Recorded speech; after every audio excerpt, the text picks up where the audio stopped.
Don't want to get all British on you so soon into a video, but the weather is just insane today. It's gone from rain to sun. Maybe insane's not the word.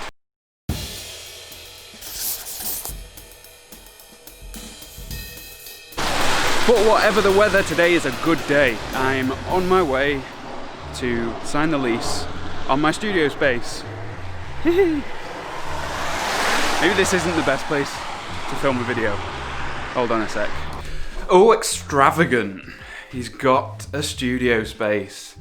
That's fancy, innit? And there's probably people kind of watching this going, oh, you spoiled twat. What are you even going to be doing in there? Or people maybe on the other side who are like, and I really find it hard to imagine people think this about me, but like, oh, he's doing really well and I'm not up to that standard. Maybe you are out there thinking that, which that's bullshit because I'm scrappy, but that's about all I've got. The mad thing is, okay, one, this is my business and I'm gonna go into the reasons why I actually need it. But if you actually do the sums, if you tally up how much this is gonna cost, getting this studio space is less than buying one of Sony or Canon's new cameras. Across the course of a year, that is. You can go into a couple of years. Well, hopefully it's going to earn more money than those cameras. People buy cameras and lenses all the time, and I don't think it's like looked at in quite the same way. And I'm kind of like, it's cheaper than an A7S III. That actually is by about 500 quid for the year. The idea is it's investing in yourself, and I think it's a better investment than some new camera gear. Pretty sure it is. Having a space to go and create and be free to do bigger projects and expand and have, I'll get to that a bit later, but it seems like a much better investment to me than buying a new camera body. But here are the 3 reasons why I've justified to myself. No, the 3 reasons why maybe you should consider getting a studio. Number 1, this is my job. This is what I do day to day, and at the moment I work out of the spare bedroom. I work out of a relatively big room, but it's in my house. My computer is only 7 or 8 meters away from the couch.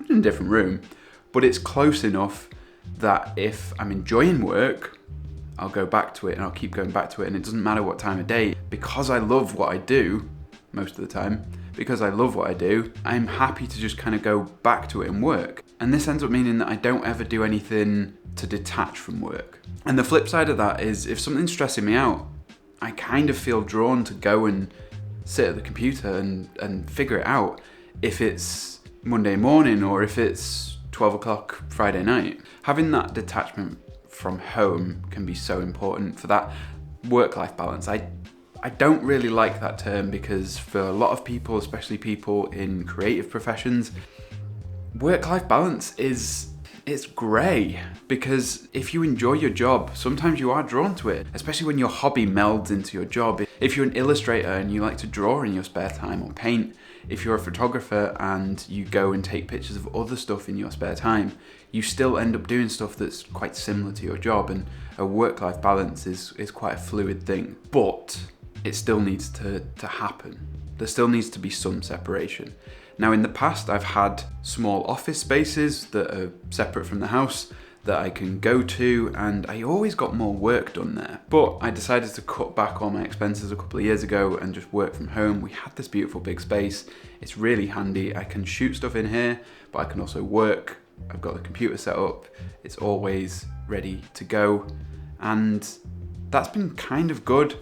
But after 2020 and being locked in the house just all the time, I've really felt that need for somewhere to be able to escape from work or escape to work. Number 2, you need to progress. You could stay still, you could stay stagnant, you could carry on doing the same level of stuff that you always did.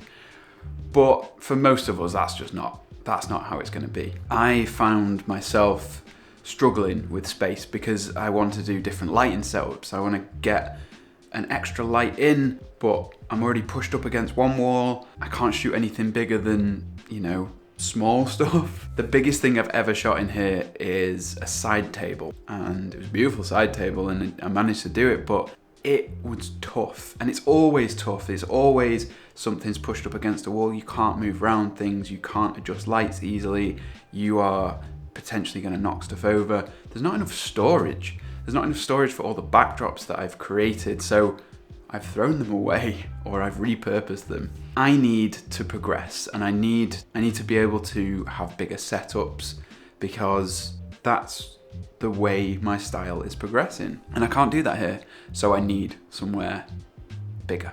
And number 3, the final thing, I work with other people. I work with other people quite often. Less so recently, obviously, but I still work with other people. And so sometimes I feel like I need someone to be assisting, or I need someone to be editing. In this home studio environment, I can't bring a client in. It's difficult because it's small, but it's also my home. I share it with someone else. It's tough to bring in an assistant or have someone come in to edit. You know, if I'm hiring someone to edit footage and their computer's not quite up to scratch, I'd happily let them edit on my computer. I'll go and do some other stuff, but I can't really do that here.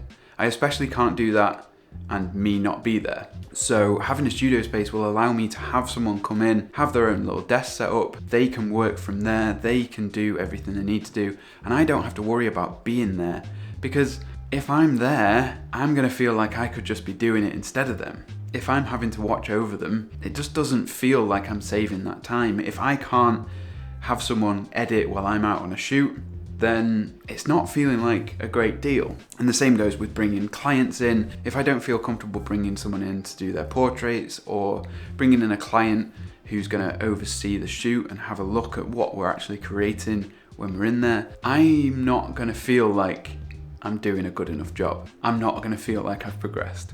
So the third thing is just being able to have people come in and work with me, have models come in. If I need someone, a lot of what I do, we don't need models to, like fashion models, we need hand models. A lot of the time we do need someone's hands in a shot. There's just times when these things are really, really necessary, and I can't do that in the space that I've got here. So as a little bonus roundup, what are the reasons why you should definitely not get a studio? You can't afford it. That is the most important one. Think about whether you can afford it. For me, I know that I've got 6 months of rent in the bank, ready to go. If anything happens in those 6 months, I'm not going to worry about the rent. That's going to be like covered. That's the length of our lease at the moment. We're not pushing ourselves. We're not going overboard on what we can afford. We're just doing what's sensible. But if you can't afford it, don't do it.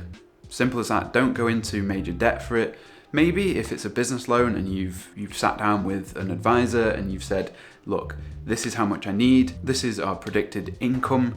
Because of this upgrade, we'll be able to pay this back and we'll be able to make money in the process, then yeah, go for it. But don't just get it on a credit card. Don't just like borrow money from someone and hope that you can pay it back, potentially get your legs broken. Is that a thing? I don't think anyone's doing that really, are they? Another reason not to do it is you just don't really need it. If it's a nice to have, not a necessity, then maybe it's not for you. One of the things I always dreamed of when I was a wedding photographer was having this like beautiful space where there was like, it was really nicely set up with couches, and we could have like snacks and we could make coffee in there, and we had like a big screen and we had a beautiful table and we could show the images on the screen and we could like present them their book. That would have been amazing, but I've not got the money for that when I'm shooting like £800 weddings. It's not gonna happen. So that was a nice to have, but not a need to have. Yes, if I could have afforded it, it would have been amazing, but it wasn't something that I was gonna actually go out and pursue. Basically, if you don't need it, don't get it. If you're a landscape photographer,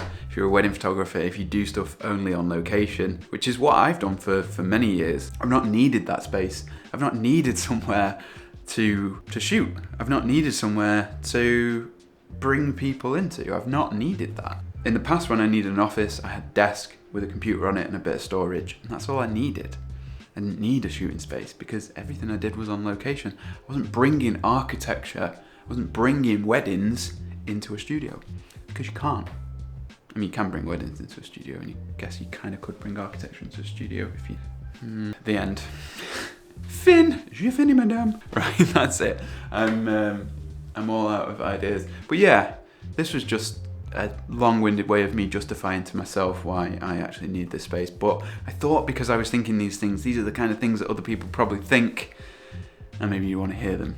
Hopefully you'll subscribe, hopefully you'll like this video, because what I'm trying to do now after this hiatus, after kind of clearing my brain of like the stuff that I've been through, is I want to bring you along. And I've mentioned this a couple of times, and this was originally what this channel was all about, is bringing you along on the process of me learning how to run a business.